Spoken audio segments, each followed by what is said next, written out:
developing world, it's not one that like Snap has focused explicitly on really before. How do you think about the developing world today from a product strategy perspective? Yeah, it certainly has been a focus for us over the last, 5 years or so. In 2018, we took on this project to basically rewrite the entire Android app from scratch. Because, obviously when you're looking at, the rest of the world, most people are using Android devices. In the US, and especially in the US for early adopters of Snap, the vast majority of them were using an iPhone. And so our app was largely designed and most performant on an iPhone. And that meant that we had made our product unintentionally very difficult to use or frustrating to use or inaccessible for the majority of the world. And so in 2018, we realized that the tech debt that we had built up over time, building all of these features, innovating as quickly as we had just built up to the point where the app was basically unusable. Now, the really exciting thing in that moment of time was that there were millions of people across the world still using Snap, in spite of how difficult it was to do something as simple as open the app and wait for it to load and start up. So we rebuilt it from scratch. And, because of that, we saw a huge acceleration in adoption across the world. And so I think that was a really key learning for us as an organization, that, how accessible your product is and making sure that it feels like it was made for you, no matter who you are, no matter where you live, is a really important part of building products for, at scale. And so now I think when we think about building this product, for markets across the world, for different demographics, all sorts of different people with different needs and different cultures, we have this mentality of trying to build a local product globally. No matter where you are, we want you to open the app and feel like this was made for you, likely with somebody who really understands your needs and what you want out of it. Do you think that's possible? And what I mean by that is, like, when you look at actually consumer preferences around UIs, and I'm sure you're a product nerd, I'd like to think I am, but I'm a venture investor, so we proclaim to be experts in things that we know nothing about as a hobby. But like, when you look at Southeast Asia, China, Japan, their UIs are incredibly different to ours. They're noisy, they're very colorful, they're very busy compared to much more simplistic, simple, but I would say beautiful framing that we have in Europe and North America. Can you have a universally appreciated UI design product with such divergent consumer preferences? No, I don't think you can. You can't be perfect. You can't be optimal everywhere. And so, sometimes you have to decide to do something slightly different in a different market.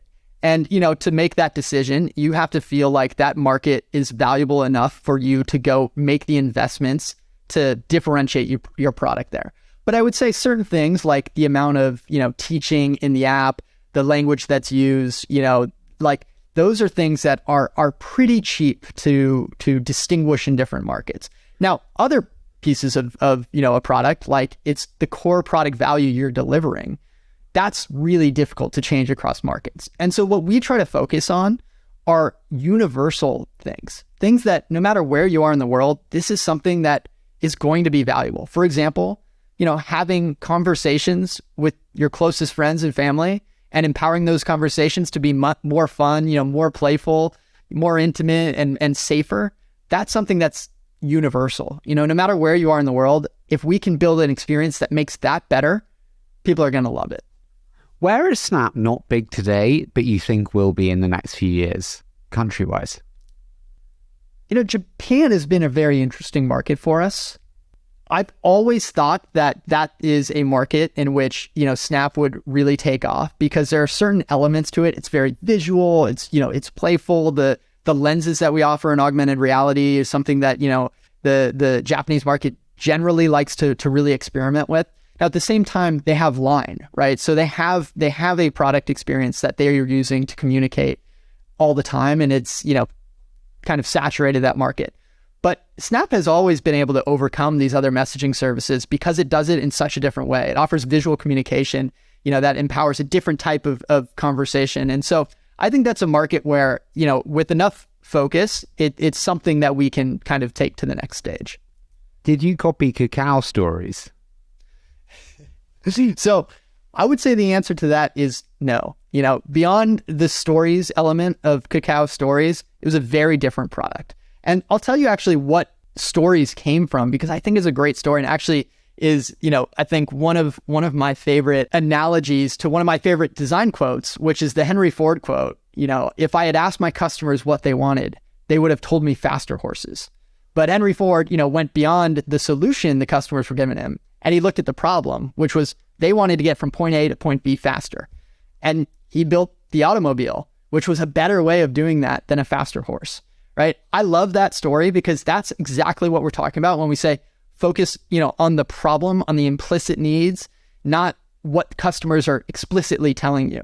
And with Stories, you know, what we were hearing from the community was they wanted a way to send a snap to everyone. They wanted it to be easier for them to go take a snap, tap everybody on the send to list, and blast it off. Now, we recognize that if we did that, it would really dilute the feeling of receiving a snap. Right now, when you receive a snap from a friend, you know that they tapped your name. And as subtle as it is, that makes you feel special. You know that that person was thinking of you. And that's the beauty of snapping. If we were to give you a button that allowed you to select everyone, you wouldn't feel as special. And so we took this problem people were telling us, which is, hey, I want a way of sending to everyone. And we invented a new way that wouldn't dilute the experience of snapping, but actually in turn would spark more conversations, because it was this broadcast forum to your closer friends. It was ephemeral, so people felt comfortable posting raw, authentic, in the moment content, but it also gave everyone a chance to reply, which would then spark those conversations that could lead to that really meaningful one-to-one snapping behavior. Do you know one thing I used early in the marketing of the show? We used to promote, obviously, sorry, I don't mean that savagely, but we used to promote Snap. I was like, hey, follow us on Snap. And it was like, follow age 1996. And like you had we had thousands and thousands who did. And the wonderful thing about being as homogenous a market as we have listening, you have thousands of Simons, thousands of Davids. And I used to like go, hey, David, check out the newest show. Da, da, da, da. And then you could literally just tap 300 Davids and they would get it and they'd be like, wow, individual, that is amazing.